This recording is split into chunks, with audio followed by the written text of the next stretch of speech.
పరిశుద్ధాత్మ వరాలు 9 వరాలు ఉన్నాయని మనందరికీ తెలుసు. ఈ 9 వరాల్లో ముఖ్యంగా ఎక్కువ కాంట్రవర్సీ లేకపోతే విభేదించే వరం ఏదైనా ఉంది అంటే అది అన్య భాషల వరమే. ఈ అన్య భాషల వరం గురించి వివిధ చర్చలు జరుగుతున్నాయి.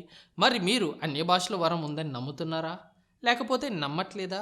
మీది ఏదైనప్పటికీ కూడా అసలు అన్య భాషల వరము కొరకు బైబిల్ ఏం చెప్తుంది? అసలు అన్య భాషల వరము దేవుడు అందరికీ ఇస్తారా? లేకపోతే కొందరికే ఇస్తారా? అసలు ఈ అన్య భాషల వరము ఎందుకు ఉపయోగపడుతుంది అని మనం ఒకసారి దేవుడి వాక్యం నుంచి చూద్దాం.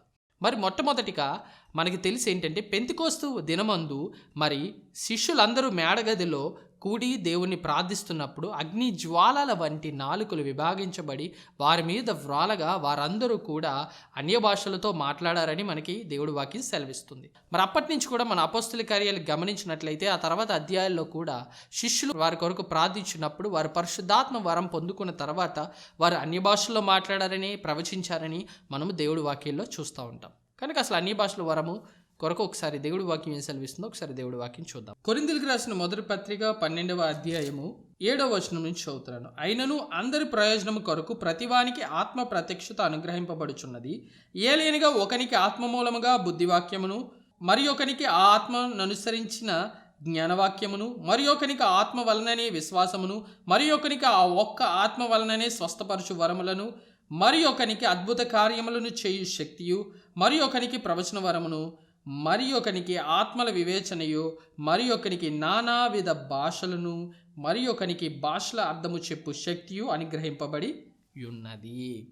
ఇక్కడ నానావిధ భాషలు అన్నారు. నానావిధ భాషలను రాయబడుతుందని అన్య భాషలను కూడా రాయబడుతుంది. ఒకసారి అక్కడ కూడా చూద్దాం. అపొస్తల కార్యాలు 2వ అధ్యాయం చదువుతున్నాను ఒకసారి. అపొస్తల కార్యాలు 2వ అధ్యాయం 3వ వచనంలో వారు పెంతెకోస్తు దినమందు కనిపెడుతున్నారు. అప్పుడు ఏం జరిగిందంటే, మరియు అగ్ని జ్వాలల వంటి నాలుకలు విభాగింపబడి నట్టుగా వారికి కనబడి వారిలో ఒక్కొక్కని మీద వ్రాలగా అందరూ పరిశుద్ధాత్మతో నిండిన వారే ఆత్మ వారికి వాక్శక్తి అనుగ్రహించిన కొలది అన్య భాషలతో మాట్లాడసాగిరి. చూశారు కదండి, వీరు అన్య భాషలతో మాట్లాడారు ఇక్కడ. మరి పరిశుద్ధాత్మ 9 వరాల్లో అన్య భాషల వరము లేకపోతే నానావిధ భాషల వరము, గిఫ్ట్ ఆఫ్ టంగ్స్ అనేది ఒకటి అని మనం స్పష్టంగా చూడొచ్చు. కనుక ఈ అన్య భాషలన్నా నానావిధ భాషలన్నా ఒకటేనండి, వేరేమి అనుకోకండి. ఇందులో వ్యత్యాసం ఏంటో మీకు నేను చెప్తాను. ఏంటంటే ఇక్కడ అన్య భాషల్లో మాట్లాడుతున్నప్పుడు ఏమైందంటే మనకి తెలుసు కింద ఏంటంటే వారు ఆ ప్రజలందరూ వివిధ దేశాల నుంచి వచ్చిన వారు వారి సొంత భాషలో వారు మాట్లాడటం చూసి చాలా ఆశ్చర్యపడ్డారు. వీరు మా సొంత భాషలో వీరికి ఎలా మాట్లాడుతున్నారు, దేవుని స్తుతిస్తున్నారు అనుకుని వారు ఆశ్చర్యపడ్డారు. అక్కడ దేవుడి యందు విశ్వాసం కూడా ఉంచారు. ఇది మనకి తెలుసు. అదే రీతిగా ఏంటంటే అన్య భాషలు లేకపోతే నానావిధ భాషలు, ఈ భాషల వరము మనం చూసినట్లయితే మనకి ఎవరికైతే ఈ భాషల వరం వస్తుందో ఆ వరం వచ్చిన వ్యక్తి గమనించండి, మనుషుల భాషతో మాట్లాడొచ్చు, లేకపోతే దేవదూతల భాషలతో మాట్లాడొచ్చు, లేకపోతే దేవుని భాషలో మాట్లాడొచ్చు. ఇవి 3 ఉంటాయండి, అది గమనించాలి. ఎస్, ఏంటిది అంటే మనుషుల భాషతో ఎక్కడ మాట్లాడారంటే మనం ఇప్పుడు అపొస్తల కార్యాలు 2వ అధ్యాయం చదువు దాని కిందకి వెళ్తే వారు మనుషుల భాషలతో మాట్లాడతారు. మరి దేవుడు వాక్యం సెలవిస్తుంది. కొరింథీయులకు రాసిన మొదటి పత్రిక 13వ అధ్యాయంలో ఇలా ఉంది, ఒకసారి చూద్దాము. మనుషుల భాషతోనూ దేవదూతల భాషలతోనూ నేను మాట్లాడినను ప్రేమ లేని వాడినైతే మ్రోగిడి కంచును గనగనలాడు తాళమునై ఉందును. చూసారు కదండి, మనుషుల భాషలోనూ లేకపోతే దేవదూతల భాషలో నేను మాట్లాడినాను. దేవదూతల భాషలు ఎలా మాట్లాడతానంటే నీకు అన్ని భాషల వరం వచ్చినప్పుడు, నీవేంటంటే భాషల వరం నీకు ఉన్నప్పుడు నువ్వు దేవదూతల భాషలో కూడా మాట్లాడతావు. కనుక మరి దేవుడి భాష అంటే ఏం లేదండి, అన్య భాషల వరం వచ్చినప్పుడు అతను ఏం చేస్తాడంటే దేవుడితో మర్మాలు మాట్లాడతారు అని దేవుడి వాక్యం సెలవిస్తుంది. ఒకసారి అది కూడా చూద్దాము. కొరింథీయులకు రాసిన మొదటి పత్రిక 14వ అధ్యాయము 2వ వచనం చదువుతున్నాను. ఎందుకనగా భాషతో మాట్లాడువాడు మనుషుతో కాదు దేవునితో మాట్లాడుచున్నాడు. మనుషుడెవడునూ గ్రహింపడు గాని వాడు ఆత్మ వలన మర్మములను పలుకుచున్నాడు. చూసారు కదండి, ఆత్మ వలన మర్మములు పలుకుచున్నాడు అంటే మనుషుడెవ్వరూ గ్రహించలేరంట. అందుకనే మరి అన్య భాషల వరము ఎవరికైనా వచ్చినట్లయితే వారు ఒక్కొక్కసారి మనుషుల భాషతో మాట్లాడవచ్చు. అది ఒకవేళ ఈ ప్రపంచంలో ఉన్నటువంటి అనేక భాషల్లో ఒక భాష అయి ఉండొచ్చు, లేదా అది ఒకవేళ దేవదూతల భాష అయి ఉండొచ్చు, ఒకవేళ అతని దేవుడితో స్వయంగా మర్మాలు మాట్లాడవచ్చు. మరి మనుష్యుడు ఎవ్వరికీ కూడా అర్థము కాదు అని దేవుడి వాక్యం సెలవిస్తుంది. నేను చెప్పేది కదా. అందుకని అన్య భాషల వరం వచ్చేసరికి ఏమవుతుందంటే ఇక్కడ సమస్య ఏంటంటే అండి, అన్య భాషల వరం ఎవరికైనా ఉన్నప్పుడు, లేకపోతే నానావిధ భాషలు, ఈ భాషల వరం ఎవరికైనా ఉన్నప్పుడు వారు మాట్లాడుతున్నప్పుడు అది మనుషులు ఎవరికి అర్థం కాదు అని ఇక్కడ మనం చదివాం కదా.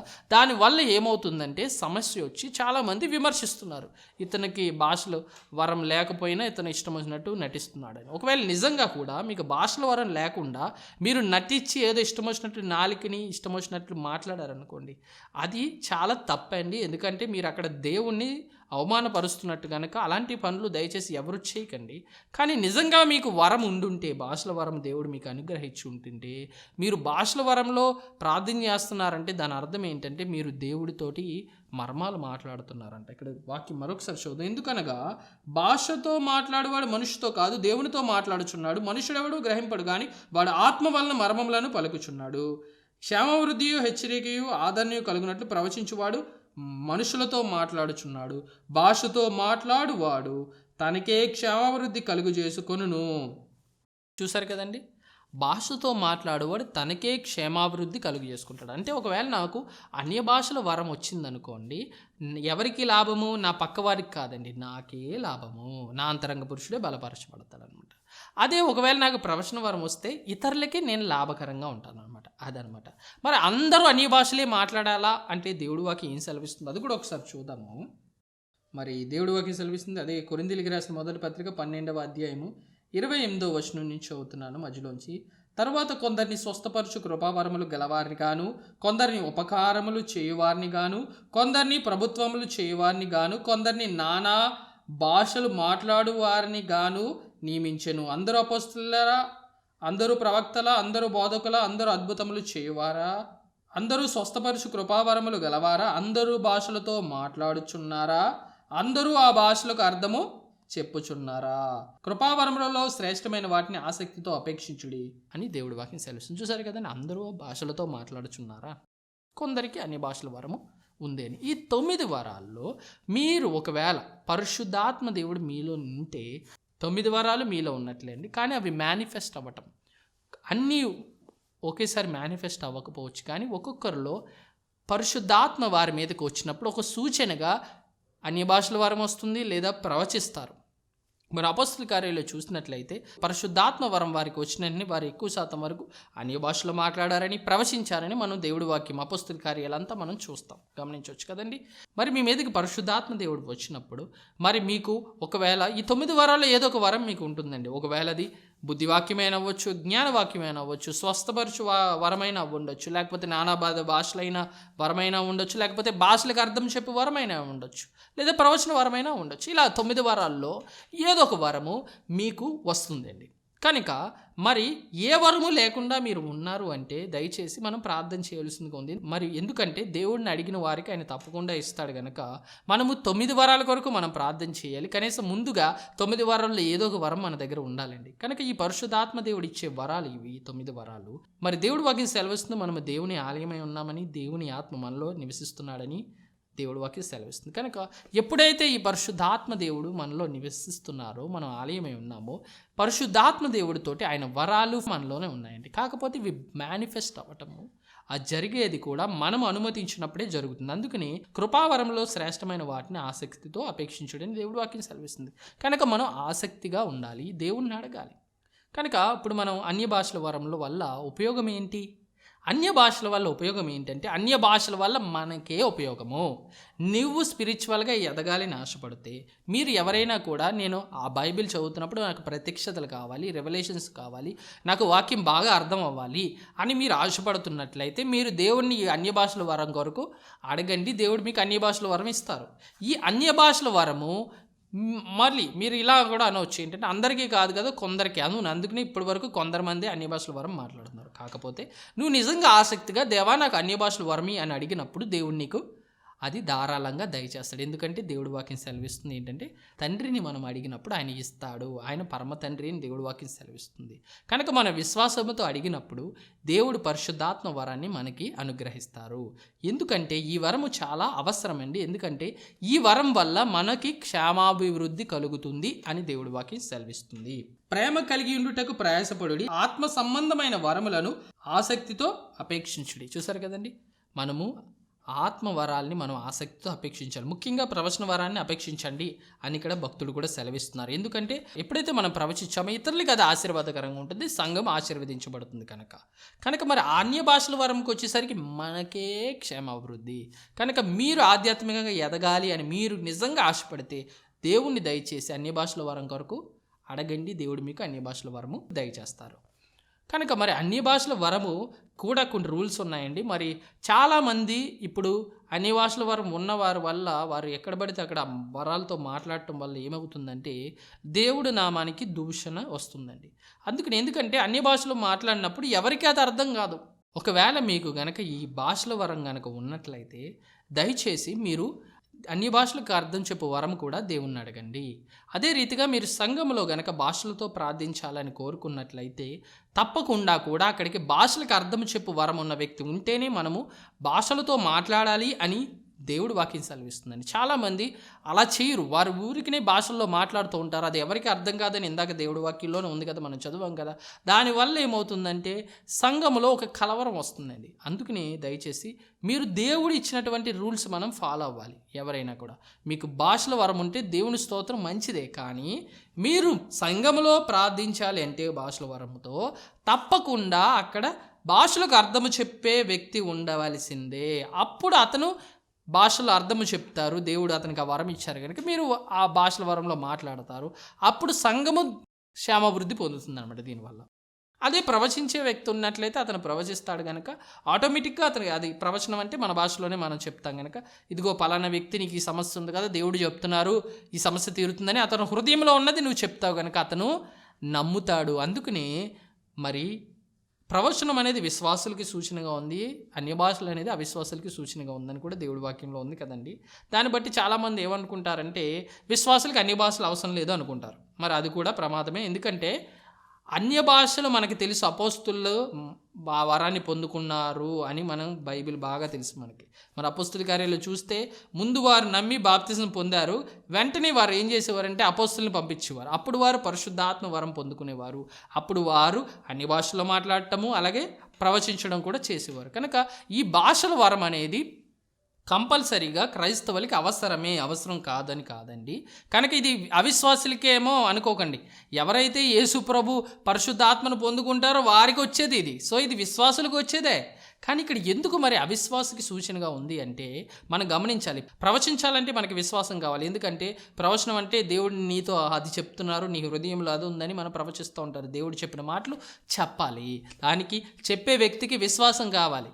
ఎస్, భాషల వరానికి విశ్వాసం నీకేమో అవసరం లేదు. ఎందుకంటే నువ్వు ఏం మాట్లాడుతున్నావు నీకే అర్థం కాదు కదా. కనుక నీకు విశ్వాసంతో పని ఏమి ఉండదు. విశ్వాసం నమ్మాలి, దేవుడు మాట్లాడుతున్నారండి, అది వేరే విషయం. కానీ ప్రకటించడానికి ఇందులో ఏమి ఉండదండి. మనము ప్రార్థన దేవుడితో మర్మాలు మాట్లాడుతున్నాం కనుక దీనికి నీ విశ్వాసంతో పని ఏమి ఉండదు. నువ్వు సరెండర్ అయితే చాలు. ఇంకొక ఉదాహరణ చెప్పాలంటే మీకు డీజీఎస్ దినకరణ అనే దైవజనులు తెలుసు కదండి. మరి డీజీఎస్ దినకరణ గారు సేవ చేసే దినాల్లో ఆయన ఒక చోట మీటింగ్ పెట్టారు. మరి మీటింగ్ పెట్టినప్పుడు ఆయన అనేక మంది కొరకు ప్రార్థన చేస్తున్నప్పుడు ఏమైందంటే ఒక విశ్వాసుల కుటుంబము వచ్చారు. వారి భర్త రక్షించబడకపోతే ఆయన కూడా మీటింగ్కి వచ్చాడు, వాక్యం విన్నాడు. మేము దైవజనులతో ప్రార్థన చేయించుకుంటామండి అని వారు అడిగారు. మీరు వెళ్ళండి, నేను మాత్రం దూరం నుండి చూస్తానన్నాడు. ఈయన రాలేదు, ఎందుకంటే ఈయన అప్పటికి రక్షించబడలేదు. ఎప్పుడైతే ఈయన దూరం నుంచి చూస్తున్నారో ఈ లైన్లో ఒకరి తర్వాత ఒకరు ప్రార్థన చేయించుకుంటారు కదండి. అలాగే వారి కుటుంబం వచ్చారు, వీళ్ళు భార్య ఆ పిల్లలకి ప్రార్థన చేసి వెళ్ళిపోయారు.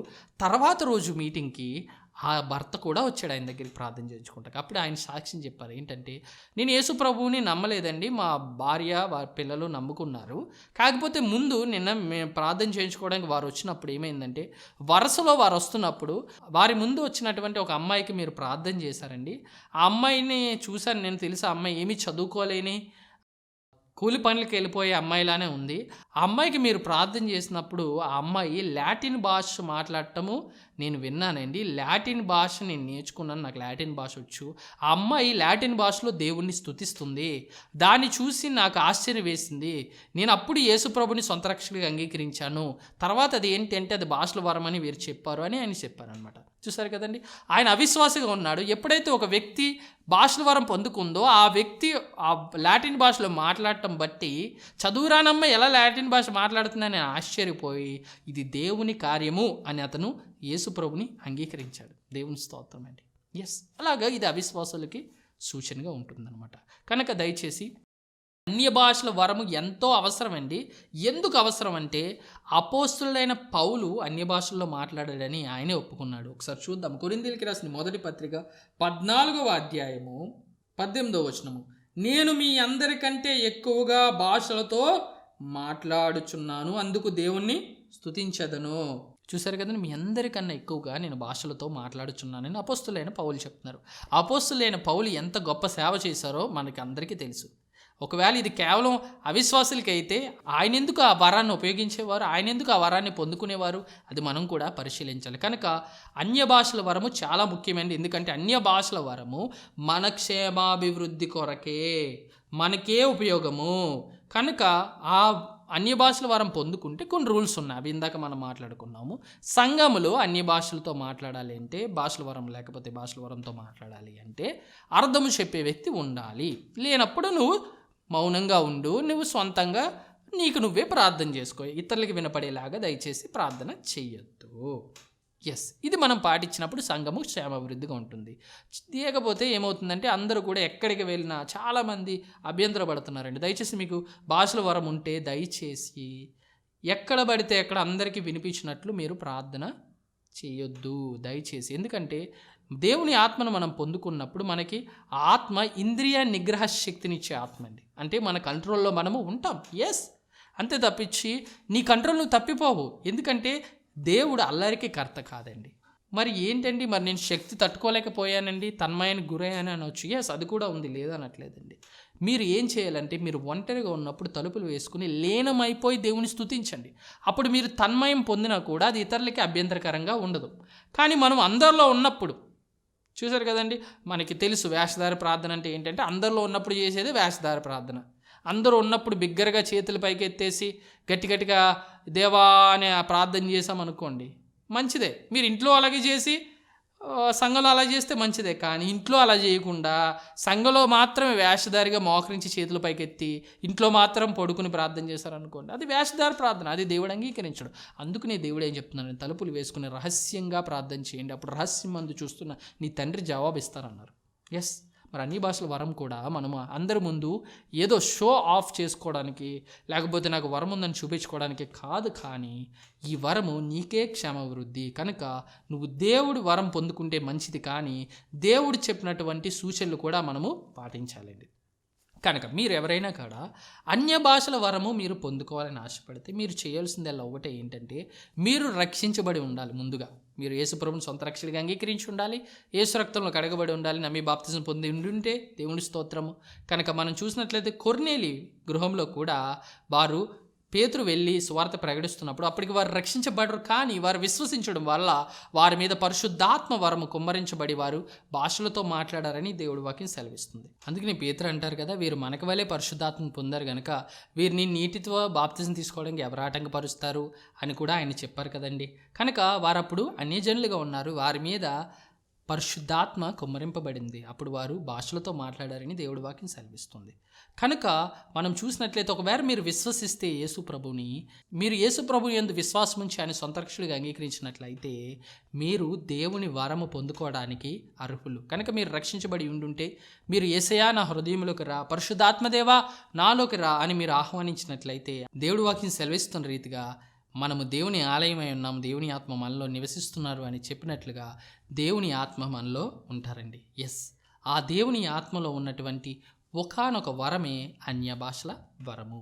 కనుక ఈ వరాన్ని దయచేసి తప్పుగా ఎవరైనా అన్య భాషల వరం పొందుకుంటే అది సాతాను అని దయచేసి ఇలాంటి మాటలు మాట్లాడకండి. ఎందుకంటే అది చాలా భయంకరమైన పాపం. ఎందుకంటే పరిశుద్ధాత్ముడిని మనం దూషించినట్లయితే మనకి పాప క్షమాపణ లేదు అని దేవుడి వాక్యం సెలవిస్తుంది. కనుక పరిశుద్ధాత్మ వరమైన అన్ని భాషల వరం కొరకు మనము చెడ్డగా దయచేసి మాట్లాడొద్దు. ఎందుకంటే ఇది బైబిల్లో ఉంది కనుక మనము నమ్మాలి. బైబిల్లో ఉంది సత్యము. కనుక అన్ని భాషల వరము ఉంది బైబిల్లో. ఇది అందరికీ వచ్చేదా అంటే కొందరికే వచ్చేది, కానీ అడిగితే నీకు కూడా వస్తుంది. ఆ కొందరిలో నువ్వు కూడా ఒకడివి. కనుక దయచేసి అన్ని భాషల వరము చాలా ప్రాముఖ్యమైన వరము. ఈ వరం పొందుకుంటే మనకి క్షేమాభివృద్ధి, మన ఆధ్యాత్మికంగా ఎదుగుతాము, మనకి అనేక ప్రత్యక్షతలు కలుగుతాయి. పౌలు లాంటి దైవజనుడే చెప్పారు, నేను మీ అందరికన్నా భాషల్లో ఎక్కువ మాట్లాడుతున్నానని. కనుక మనం కూడా అటువంటి వరాన్ని పొందుకోవడానికి ఆసక్తితో అపేక్షించాలి. ఆ వరమనే కాదండి, మీరు ప్రవచన వరమైన, స్వస్థపరచు వరమైన, ఈ మిగిలిన వరాలు ఏదైనప్పటికీ కూడా మనము దేవుడి వరాలు పొందుకోవడానికి ఆసక్తితో అపేక్షించాలి. కనుక దయచేసి మీకు పరిశుద్ధాత్మ వరాలు కావాలంటే మీరు ప్రార్థన చేసుకోండి. ఇప్పుడు నేను కూడా ప్రార్థన చేస్తాను, ఈ ప్రార్థనలో ఏకీభవించండి. మీరు ఆసక్తితో దేవుని వరాల కొరకు అపేక్షించండి. ముఖ్యంగా అన్య భాషల వరము వచ్చినట్లయితే మనకే క్షేమాభివృద్ధి. కనుక అన్య భాషల వరం కొరకు కూడా ప్రార్థన చేసుకోండి. లేదా ప్రవచన వరం, మీకు ప్రవచన వరం కావాలంటే ప్రవచన వరం కొరకు ప్రార్థన చేసుకోండి. కానీ ఈ వరం రావటం ఎంత ముఖ్యమో మన జీవితం పరిశుద్ధంగా ఉండో అంతకన్నా ఎక్కువ ముఖ్యమండి. కనుక ఈ వరాల్ని ఎలాగ ఉపయోగించాలో తెలుసుకోండి. అట్టి రీతిగానే మీరు సంఘంలో వాటిని ఉపయోగించవలసిందిగా కోరుతున్నాను. కనుక మనం ప్రార్థన చేసుకుందామండి. ప్రార్థనలు ఏకీభవించండి. స్తోత్రం అఖిలిగా ప్రేమించిన నా ప్రియ పరలోకమందున మా తండ్రి, మీకే లెక్కలేని స్తుతులు స్తోత్రాలు నేను ప్రభా. ఇదిగోనైనా నీ వాక్యం సెలవిస్తుంది, నమ్మిన వాడి వల్ల ఈ సూచక్రియలు జరుగునని, వారు క్రొత్త భాషలతో మాట్లాడతారని. అలాగే నేను పరిశుద్ధాత్మ వరమైనటువంటి నాయనా ప్రభా ఈ భాషల వరము కొరకు మేము ధ్యానించుంటుండగా ఎవరైతే ఈ భాషల వరం కావాలని నాయన ప్రార్థిస్తున్నారో పరిశుద్ధాత్మదేవ ఇప్పుడే వారిని దర్శించమని వేడుకుంటున్నాను. వారు చేసిన పాపాలు, దోషాలు నీ ముందు ఒప్పుకుంటున్నాం నాయన. నీ రక్తంతో వేసే వారిని కడిగి పరిశుద్ధపరచండి. వారు నమ్మి బాప్తిజం తీసుకోవడానికి సహాయం దయచేయండి. వారు బాప్తిజం తీసుకున్న వారు అయితే ప్రభా యేసే ఇదిగో నేను ఇప్పుడే వారిని దర్శించమని వేడుకుంటున్నాను. వారిని యేసు నామములో ప్రభా మీరే తాకి అభిషేకించమని వేడుకుంటున్నాను తండ్రి. ప్రభా యేసే అన్య భాషల వరం వారికి దయచేయమని వేడుకుంటున్నాను. అలాగే అన్ని భాషల వరం కాకుండా భాషలకు అర్థము చెప్పే వరం వారికి దయచేయమని వేడుకుంటున్నాను. ఎంతమంది అయితే ఏ వరం కొరకు ప్రార్థిస్తున్నారో, ఒకవేళ ప్రవచన వరం కొరకు ప్రార్థిస్తే వారికి ఆ వరము దయచేయమని వేడుకుంటున్నాను. నీవేనైనా వారు దర్శించి ప్రభా ఇప్పుడే ఈ క్షణమే వారిని ముట్టి నేను ప్రభా యేసే వారిని ఆశీర్వదించమని మీకే సమస్త మహిమ ఘనత ప్రభావం చెల్లించుకుంటూ యేసుక్రీస్తు పరిశుద్ధమైన నామములో అడిగి వేడుకుంటున్నాం పరమ తండ్రి. ఆమేన్. దేవుని నామానికి స్తోత్రం అండి. మరి క్లుప్తంగా కొన్ని విషయాలు మనం అన్ని భాషల వరం కొరకు లేదా నానావిధ భాషల వరం కొరకు మనము ధ్యానించున్నాం. ఇంకా అనేక సంగతులు ఉన్నాయి. మనం ప్రభు చిత్తమైతే మీకు అవసరమైతే కామెంట్ చేయండి. ఇంకా వివరంగా ఒక్కొక్కటి మనము బైబిల్ నుంచి మనం ధ్యానిద్దాము. ఇంకా లోతులో మనము ధ్యానించవచ్చు. కనుక దయచేసి ఆసక్తితో పరిశుద్ధాత్మ వరాల కొరకు ప్రార్థన చేయండి. దేవుడు మీకు తప్పకుండా వరాన్ని దయచేస్తారు. ఆ వరం వల్ల మనము ఆశీర్వదించబడతాము, ఇతరులు కూడా ఆశీర్వదించబడతారు. మరి ఈ వీడియోని అనేక మందికి షేర్ చేయండి, కామెంట్ చేయండి. అలాగే మీకు ఏమైనా ప్రార్థన వస్తువులు ఉంటే మాకు తెలియచేయండి. మీ కొరకు మేము కూడా ప్రార్థన చేస్తాం. మరి ప్రభు చిత్తమైతే మళ్ళీ కలుసుకుందాము. దేవుడు మిమ్మల్ని దీవించి ఆశీర్వదించును గాక. ఆమేన్.